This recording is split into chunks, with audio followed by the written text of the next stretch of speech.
Hi everyone and welcome to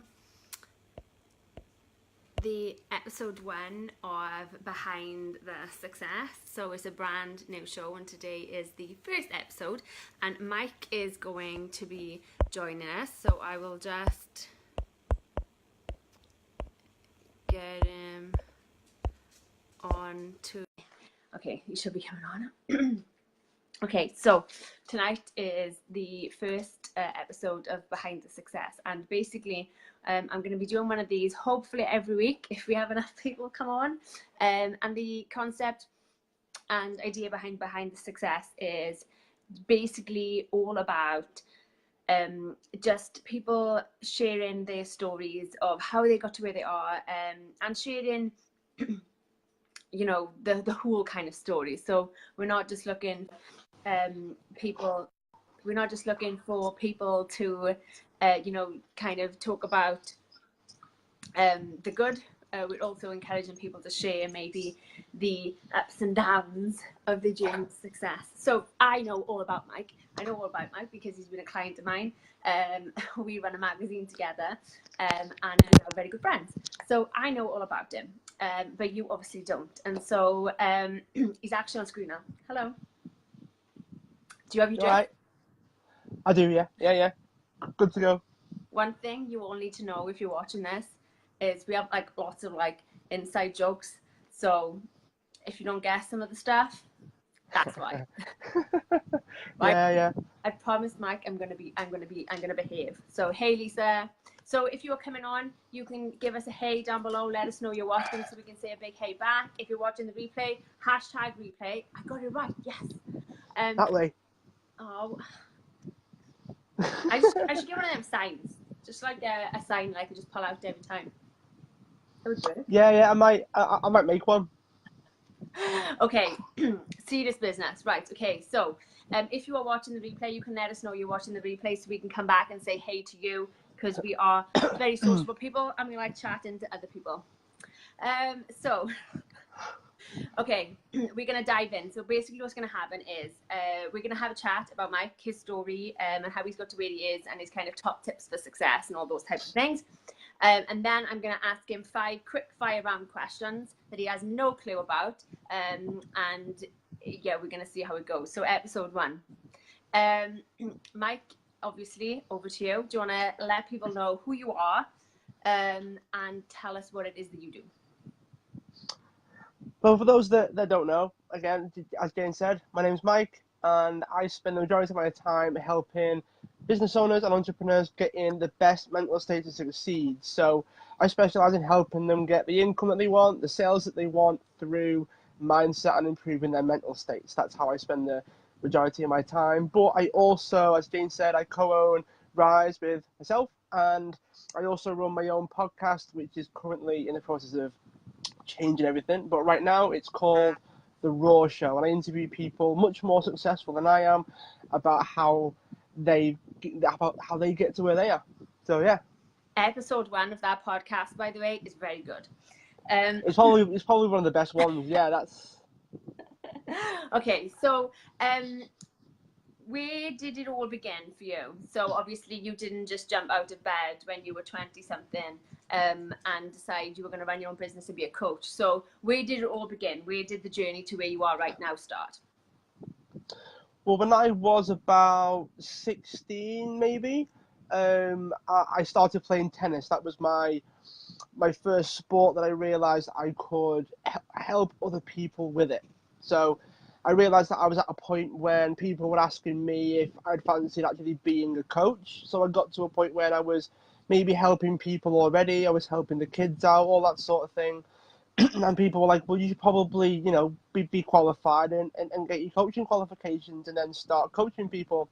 So I was like, right, okay. Well, I didn't know what I was doing. I didn't really know that much about tennis, but I was good at finding out why people were struggling, and I would step in and give them advice on that. Even though I wasn't necessarily like a professional tennis player, I still had the eye for things, so to speak. I had the intuition. I was able to see things and go, maybe if we did that a bit differently, you would improve, and they did, and they were like, well, thanks, even though I wasn't a coach yet. It was like, well, surely that's enough at the time.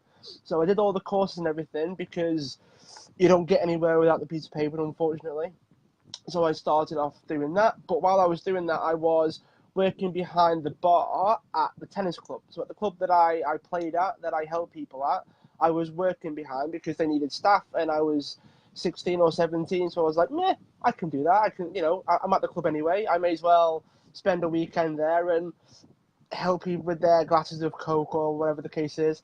That was how I spent the most of my weekends when I was 16, 17, was stocking vending machines and cleaning up the tennis courts after people, because unlike me, then they're not all very clean, unlike I am. I like leaving things nice when I finish. So that was the way I started. When I realised that I wasn't a big fan of doing things the way other people wanted them to do, even though I realised that I could do things in a different way. And that was everything from when I started personal training as well, was when I was at university. So I got my personal training qualification again. One of those things where I was helping people anyway, training people anyway, but you can't get in a gym without a piece of paper to say that you can do it. So I was like, I've got to go on this course then. So I went on that as well as doing my degree at university, and as well as doing the tennis coaching. I then decided I had 5 months off at uni, so I thought I would become a personal trainer. So it was like, right, I'll do that. Got that, realised that I was helping people anyway, and I just thought, well, this has all been a case of doing things my way and realising I can help people before other people saw that I could help people. And it's all gone down that spiral, really, because when I was a personal trainer, I realised, well, I've still got to give time to the gym. So I still had to clean stuff and do classes and do all that teaching and all that sort of stuff. And I was like, well, but I can do it differently, and I could do things in a different way and be more efficient. And I realised I was doing things that was suiting me, that was things that I could do and I could do quite well.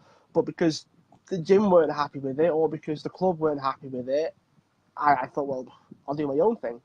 So that was when I decided to leave the gym and start doing my own thing, which I guess for some people are kind of like, oh, so you've been a business owner all your life then, and you are classed as self-employed, so you do have to do your own work, you have to do your own schedule and everything else. So I haven't really had a proper job ever. I've not, even the Saturday job was 1 day a week, so it wasn't it wasn't really a job, was it? So I got to a point where it was well, I've never really had a job because I had a taste of it and I didn't like it. That was pretty much how it rock and rolled from there.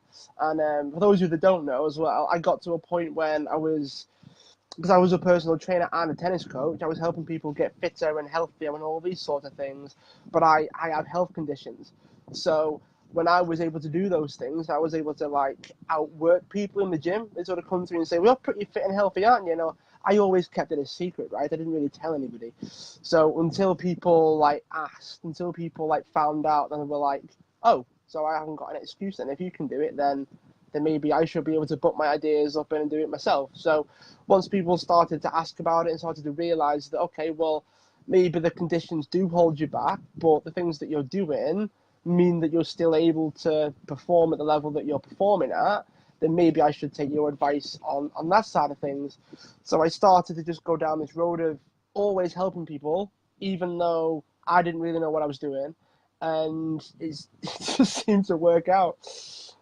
I think that's probably a pretty kind of common, I know for a lot of the people that I know, and myself included, I think it's a pretty common kind of trait of somebody that gets to where they want to be, is that whole just doing it, even if you don't really know, and even if you don't have 20 steps ahead of it figured out, it's just just do it, just do it and figure the rest out as you're going along type of thing. I think that's probably, and I think if you, not that you should compare at all obviously, but if we look at people who don't get to where they want to be versus people who do, the ones tend to find, I think, don't you, they're kind of stuck in that space of they don't move anywhere unless they 100% know, or they don't move anywhere unless they've got every single step in front of them figured out. Whereas I think on the flip side, the ones who do achieve and do get to where they want to be, 9 times out of 10 they've just done it. Like, you know, they haven't really figured it out. They don't really know all the answers, and sometimes they don't even have a clue where to start. Like when I started my first business,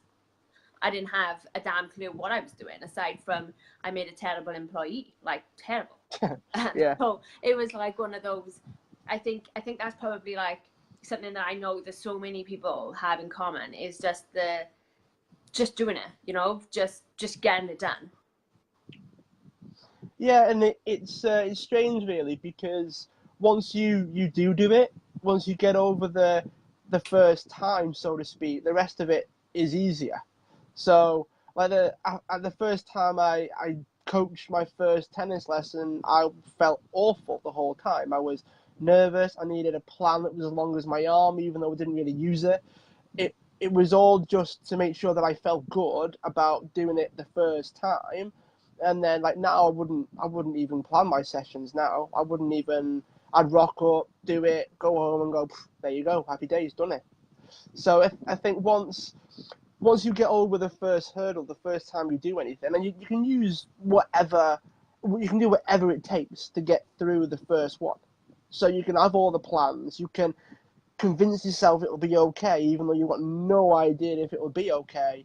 You can do everything that you can to get through the first couple of times, and then once you've done that, it's like, well, I can start filtering out these like supports, if you will, these stabilizers. You start to like gradually fade them away until you're doing it without much help at all. I think there's that whole, you know, that saying around, you know, if you wait until you feel ready, you're never going to do anything. And you know, I think that also comes though because there's a bit of blurred lines, I suppose, with some messaging online, from the point of view of like there's that whole messaging around like, you know, you've got to do what feels right for you, and you know, if you feel like resistance, then, you know, it's a sign that might not be for you, and you should always be in alignment and all those types of things. And I'm very big on making sure that, you know, you're kind of in alignment, but I tend to find that there's a blurred lines between what people are actually like not in alignment with and things that just might be a bit uncomfortable because you've never done it before. And so it's more like fear coming up rather than it being that you're out of alignment. And I think that there's definitely a case of the blurred lines happening where people think and they're not taking action on some things because they feel resistance and they see that as a sign of, oh my God, that means I'm out of alignment, so they don't do it. Whereas really, it's just a case of you've never done it before, therefore it's the unknown. And I think that kind of, because you're right, you know, as soon as we actually do it, like a couple of times, we're like, why were we worrying about that? You know, it's like Facebook Lives. Loads of people don't do Facebook Lives, do they? Because they worry that they're going to sound silly, or they worry that someone doesn't like their accent, or they worry about all those things. But then actually, you know, when you start doing them, it's like, why was that an issue for me? Yeah, and it's an interesting conversation really, because when you talk to people and they start using the old like, well, I don't feel like doing it, or it's not right for me, or it's almost like it's become a form of procrastination. It used to be taking action and doing little things to put off doing the big things, but now it's like you start just telling yourself that you can't do it, or telling yourself that no one will like it. It's almost like a mental form of procrastination where you're in your head so much that you're not actually doing anything. And it's a funny thing really, because I used to do it first and foremost. I was gonna. What thing can you think of that like had the biggest kind of shift in you? So what was the like a big thing in your business that you maybe were resisting, and you felt uncomfortable about, but you just pushed through it and did it anyway, and then it's ended up making a big difference for you? What would you say is like the biggest thing that you've had to kind of work through where that's concerned? I think there's a few things really. There's trying to have a better relationship with the voice inside my own head. So you can fight it if you want, you can hate yourself for it if you want, you can give yourself an hour where you just kick yourself down as far as you can go, but having that more positive relationship with everything just makes the ride that little bit easier, because you're going to feel bad anyway, you're going to have your bad days anyway, you're going to feel like quitting anyway. So there's a part of it that's like, well, if you held on to it and tried to fight it and tried to force yourself through it, 9 times out of 10 you're going to get to the other side of it anyway. just whether or not you've got to force your way through or not. And I guess it's more about the destination's the same, but how you get there is quite important for like how long you can keep going for, because chances are you have peaks and troughs and all these things anyway. So how you respond to it makes a big difference. Are you okay? I mean, I'm having a bad day now, so do I try and force myself to do work that requires me to be in a good place, or do I say, well, I've got these things that don't really require a lot of energy from me. They don't really require a lot of like personality, I guess, from me, a lot of like mental energy to do those things. So I'm not in a good place, so I can't really put myself to do those high energy things. I'll do the lower energy stuff just so I can feel like I'm doing something, build the momentum up maybe a little bit. But like you start doing the things that you can do even if you're not in a good place. I think that having I guess a more positive attitude towards everything, even the negative, helps, but also trying to slow everything down. So trying not to get too carried away, because I think me starting meditating again was quite a big thing for me, because my sort of mental chatter started to calm down. I didn't have as much like anxiousness around everything as much as I used to, just because you get used to shutting that voice off, you get used to turning that off so that you can do instead of being inside your own head the whole time. What do you, obviously, we know that, or you touched on the fact that you've got, health conditions. So obviously for anybody listening who doesn't know about any of those conditions, what are they, and how have you taken a different route to maybe some other people who have, either the same conditions or similar conditions? Because obviously you don't let your conditions define you, and you haven't let them stop you, whereas obviously for a lot of people who maybe suffer with some sort of health conditions, they might currently be in a slightly different place where maybe the condition does define them slightly, or they're at least allowing that to be the belief they carry. So how come you haven't let your conditions define you, and how do you think maybe that they've played a role in your story then, and maybe getting you to where you are today? Well, the conditions that I have are cystic fibrosis and cystic fibrosis related diabetes. Now, when it comes to where I differ from other people, is when you think about what the conditions are, they are degenerative, which basically means they get worse over time. So this is why a lot of it is to do with preventing stuff from happening in the future. So if it gets worse and worse over time, when I'm 40, I will be in a very, very different place than where I am now, even if I do the things that I'm doing. So because I get worse and worse and worse over time, you need to think about, okay, well, if things get worse and worse over time, if people have, let's say you have a condition that stays the same, let's just say, right? So you've got it could be anything, right? Just pick a condition, right? Chances are it stays the same. So it's very rare, if you keep on top of everything, that it gets worse. Now, with the conditions that I have, if I don't do anything, it will get worse quicker than if I do those things. So the fact that it gets worse is like, it's almost like no matter what, if that makes sense. So I need to do more to make sure I'm in the best place I can be, just so I can go about my day. So that is everything from, if I get, I probably have never been this bad, but there are people with my condition that struggle to get up the stairs. There are people with the conditions that I have that struggle to get out of bed in the morning because they're too tired, or they've not got the energy, or it takes them too much effort to get out of bed because their body can't function at the level that they want it to. Where like your head says yes, but your body says no, that kind of thing. It's like, come on, I've got to get out of bed, and your body goes, I can't do it. It's one of those situations, right? And people can live that way if the condition gets that bad. Now, I'm not going to turn around and say that I can relate to those people, because I can't. I'm not going to turn around to say my condition is as bad, because it's not. But there's an argument for, is it because of what I've always done, or is it because my condition just isn't as bad as theirs to begin with? So that is something that I won't know, because there are different levels, there are different there are different intensities, I guess, of the condition. Like, it's all on a spectrum. So there are people out there that have it much worse than me, no matter what. There are people that have to live on oxygen that have my conditions, and there are people that are better than me. There are people that are like singers, and people that some professional sports people have my conditions, and it's like, well, is there an argument for like, is what they're doing meaning that they can do those things, or is it that they're not as high on the spectrum as some of the other people? So there is that debate, there is that argument. You don't know unless you actually talk to them, but then you can travel up and down the spectrum depending on, I would imagine, what you do to prevent it. So you can start off in a particular place, but get better off because of the actions that you're taking and the way that you go about your day. So how I kind of stood apart is I have this mentality of, I'm not going to let this beat me.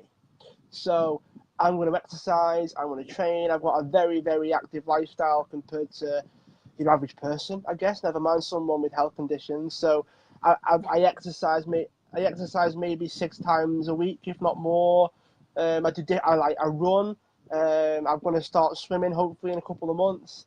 I go to the gym, I do weights, I cycle, I do all kinds of things.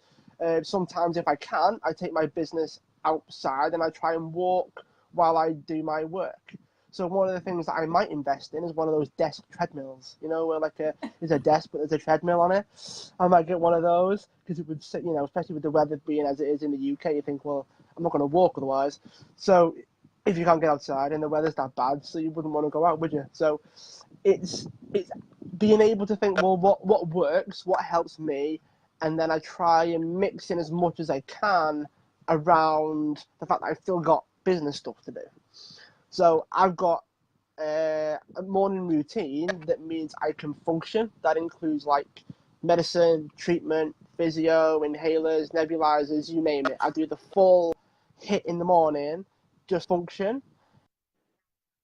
And then I've got the extra things on top of that. So like the reading, the meditating, the journaling, the exercise, the whole like system of things that I've got to do. I spread them out all day. I've got business tasks that I have. I've got lists upon lists upon lists of things to do, and it's all I kind of stagnate for me to function. And then what does it take for me to perform at my best?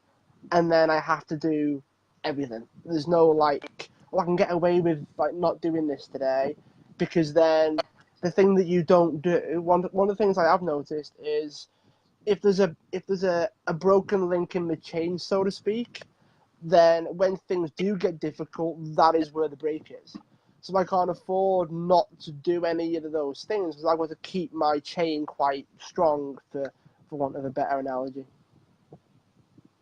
How important do you think habits are when it comes to success and whether people actually get the results they want versus maybe not getting them? How much of an important role do you think habits play in that?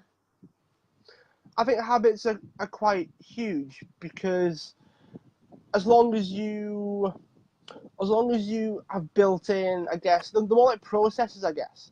So a habit is something like you do like a single thing, where if you can create a full process around something that you can repeat over and over again, and so if you've got a habit for doing a video, or you've got a habit for sending messages to people, or you've got a habit for reaching out to influencers, or growing the business in any way that you normally grow your business, if you've got those processes in place, if you say, right, I'm going to send an email now, this is the process that I take, it's like a habit that you can recreate over and over again.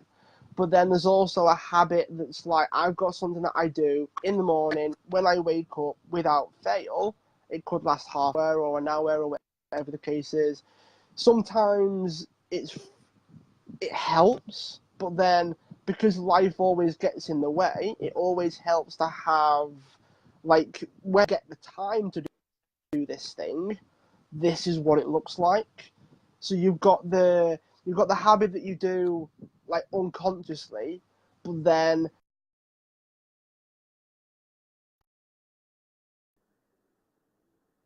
that also helps as well, because as long as the habits benefit you, if you can do them every day, then they'll benefit you more than that.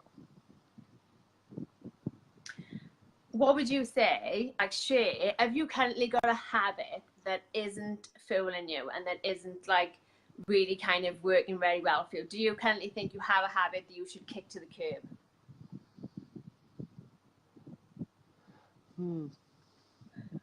That's one of the ones you weren't gonna tell me you were gonna ask, isn't it? A habit that I don't think is serving me. I think it's probably one of the things that I do know that I do know doesn't help is I probably spend too long on certain things. So one of my habits is I keep going until it's done. Now, for some of you, that's probably like, oh, well, isn't that great then? You get loads of stuff done. It's like, okay, think about it for a second, right? If one of your tasks is sending an email, great, right? It's like a piece of cake, 5 minutes, done. But if your task is, okay, I've got this product that I'm launching, and I've got this, I don't know, it could be a sales page, it could be a set of emails, it could be whatever the case is. If your project has a lot of little things to go into it, my head will still turn around and say, you've got to keep going, Mike, until it's done. So everything from the emails to the landing page to the group to the products, the services, the people reaching out, I will say, right, today is such and such a thing, and it could take me 6 hours to do this thing because I want to keep going until it's done. That includes if like things crash, if I forget where I put all the copy or the pictures, or I don't know who I'm going to talk to, or so the process gets drawn out sometimes if I tend to work in time blocks that are too big, or I let myself get carried away and I get like very, very focused. So focus can be a good thing, provided it's like constrained rather than I got like a boundary around it, so that you know when to start, you know when to stop, and you know how long you're going to focus for. My habit is I focus and I zone out and I keep going and I don't. It doesn't matter how long it takes, which is part of the problem. So one of the things I'm starting to do is I'm starting my focus a little bit, so that I might even get more done rather than just one big thing done. That is the thing. And I guess another one I'm going to share too, because I feel like I'm on a bit of a roll now, is one of the things that I do is I tend to do the least important things first. So I will do things that aren't important. As I said before, sometimes procrastinating is doing all the little things to put off doing the big things. This is one of the things that I do. So I'll say, oh, well, I can do that video and I can post that picture and I can write that email. Meanwhile, the things that actually move the needle in the business, I'm putting off till last, which should be the other way around. What is one kind of myth about success that you would love to bust? So choose one myth about success that you believe is a complete myth.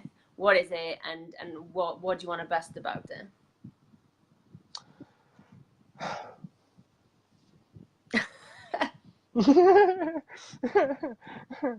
You should have sent me these beforehand. I don't know. One of the biggest myths then is that, well, I've got to pick just one. Yeah, just one. You can't be a rule breaker. One. I know I say about breaking rules, but on this occasion, it's just one. Okay.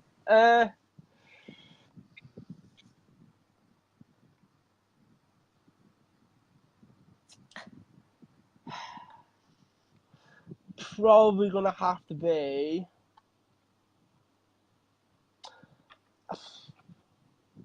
probably that it's all about the strategy then. So people tend to think that it's all about the strategy. Everything from like you have to do what you love as well. Like the strategy has to be something that you enjoy.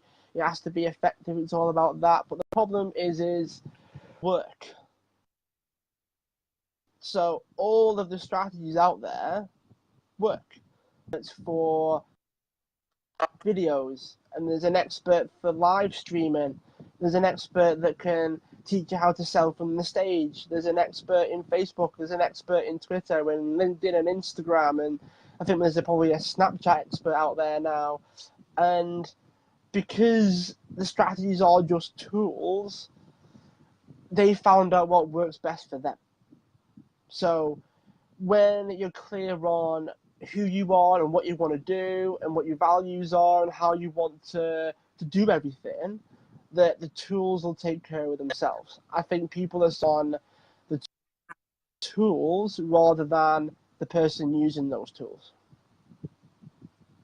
Absolutely. I always say that because what a lot of people do is they kind of, they change everything about their business, right? But the one thing they don't change is themselves. And so like you can have two people and they have identical strategies with an identical business, with an identical product. One will like sell and fly off into the sunset. The other one will be stuck in the same place. And usually it comes down to the person that's actually implementing those tools. So absolutely, that is definitely one myth about success. That and honestly, I will hand up and say I used to be one of those people, all about kind of strategy. And I mean, I did pretty well with that type of attitude, to be fair.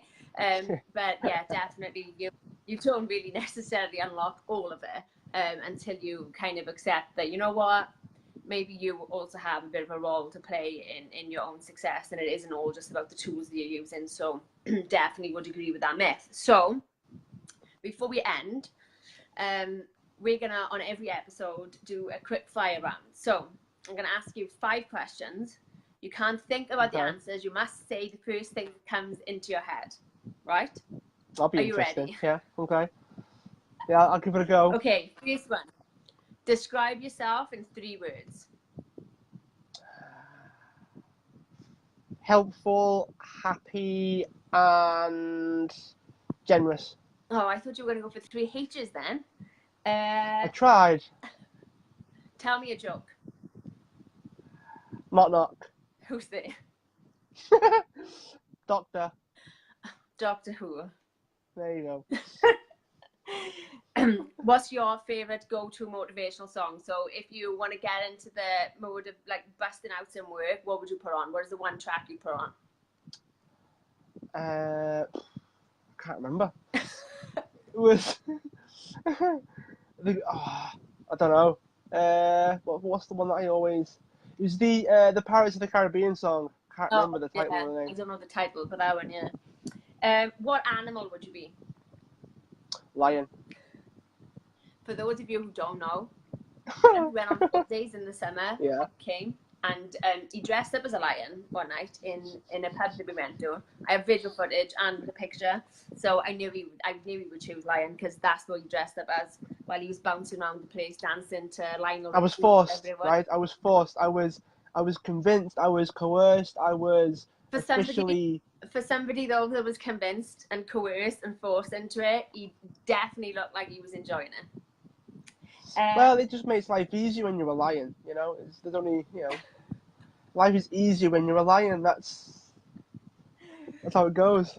Okay, so final one. If you were stranded on a desert island, what 3 people would you not want to be on it with you? 3 people you wouldn't want to be stranded on an island with. Who would they be? Oh, okay.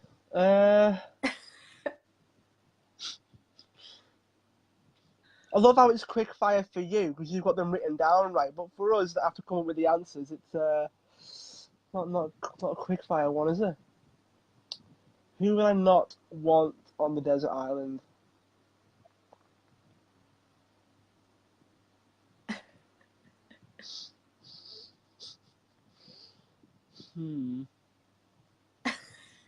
Do these have to be like? Can they be like completely like made up? Like, do they like?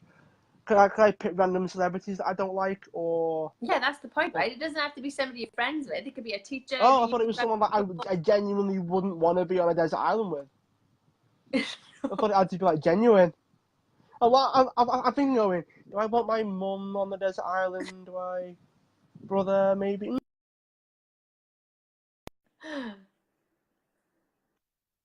People that you wouldn't want to be on an island with. Okay, anyway, alright.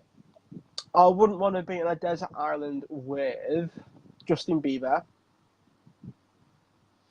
I wouldn't want to be on a desert island with Tom Jones. Unfortunately, I know he's a nice guy, but I do.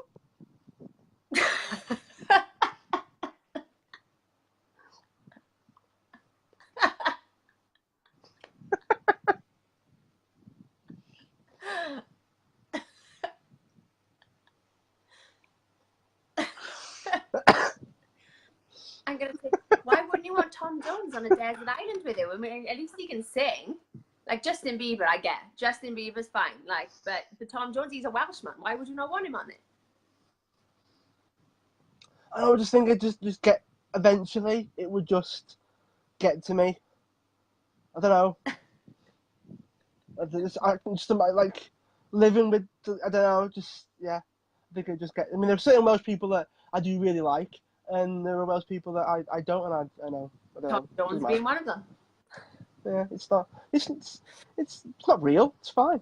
I probably would live with him on a desert island if I had to. It's we'll see. I've got one more. Have I got one more? Yeah, one more. Yeah. One more. I wouldn't want to be on a desert island with. I have no idea. You make this very, very difficult. This is hard work. To be fair, I mean the tripod's fallen, so we've already made the episode already. That's already made it worth watching. Who's the lead singer of Queen? I think I wouldn't want to be stuck on an island with him. Well, I mean, it'd be pretty impossible to be stuck around with him. He's dead. Oh, is he? Oh, Yeah. well. There you go, then. There's my three. So we've had the tripod fall, we've had the crazy lion, we've had... Oh, dear. Okay, so what is next for Mike? What's next on the agenda? Where do you go from here? What's the success journey moving forward? Success journey moving forward is, well, I'm changing the podcast up a little bit. So I decided to go from just interview format to adding my own little things as well. So the podcast is going to include a bit more from just myself. And I'm also planning on moving abroad. So I've got a project which means I'm going to be moving to another country, which is going to be interesting. I've never done that before. So that is next on the list. Hopefully that'll happen before Christmas. So that's that's the plan. Just gonna keep going and just keep getting bigger and bigger as we go. I don't think success is a destination as such. I think it's more of a lifestyle / journey as opposed to actually making it. I don't think we ever actually make it. Mike's going to make sure that he uses a map when he's abroad so that he knows where he's going, because he has a terrible habit of getting lost. Yeah, I'd have to take a dictionary with me as well so I can spell and all those things as well. Yeah. Okay. So crazy. So well, I mean, to be fair, Mike did have he was part of a quiz winning team 3 times in a row. So I mean, he wrote the answers down. Yay. No, didn't always get it right. Well, we say there's no I in team, but the team would have won without me. So it was one of those things. Oh, okay, so to finish up then, if anybody listening today, watching the replay, watching live, wants to know how they can find out more about Mike's magical, wonderful world, and how they could follow you and maybe find out more about the mindset work that you do with entrepreneurs, because obviously there might be people listening who, maybe they've tried all the strategies and they know where they want to be, and maybe now they're coming around to the concept of maybe it's actually them. So if anybody wanted to follow you, follow what you do, find out more maybe about what you do, what do you have coming up, and where can people come and find you? Well, the easiest place is to find me on Facebook. So you can either add me as a friend on Facebook, or you can join my Facebook group, which is going to be Entrepreneurs, Success and Sales Mindset. So I have experts in there, as well as myself. delivering trainings and all things to do with success and sales, but from the perspective of mindset instead of just strategy. And do you have any challenges, any free stuff, anything that, you know, people can sign up for right now? Do you have anything that, you know, people could come and experience a bit of your work? Yes, I do. Starting on Monday, I'm going to be running a excuse me. I'm going to be running a sold out mindset challenge. So people that actually sell out their products and services, they go in with a very different mindset to those that don't. And over the course of 7 days, I'm going to be taking you through what it takes to shift your mindset and your mental state into more of a sold out kind of situation rather than just sort of dribs and drabs and not really hitting the sales targets that you want. So 7 days, by the end of it, you'll have enough tweaks and shifts in your mindset so you can finally get yourself into a place where you can sell out your services by the end. And where can they find that too? That is all in the Facebook group. So you will need to join to get access. So that's one of the perks of being a member. Awesome. So if you've been watching, if you've been listening today and you want to go and find out more about Mike, join his magical world, see more of what he gets up to follow his journey, or kind of experience any of his work and have him help you step into, you know, the person and entrepreneur with the mindset that kicks ass, essentially. Then follow all those links. We'll put them underneath and up the top if you are watching this on Facebook anyway. So yeah, if you're watching the replay, and there is anything that you want to kind of say or any questions or anything like that, feel free to put them below and Mike will come back, or I'll come back and answer them for you. If you want to see the picture of Mike dressed as a lion, just send me an inbox and I'll send it over. But oh, if you've got any decent like very, very quick quiz answer apps as well, like how to like find the answers quickly, because Google's not quick enough, so we need something quicker. If you've got any recommendations for that as well, I'd be happy to take you up on those.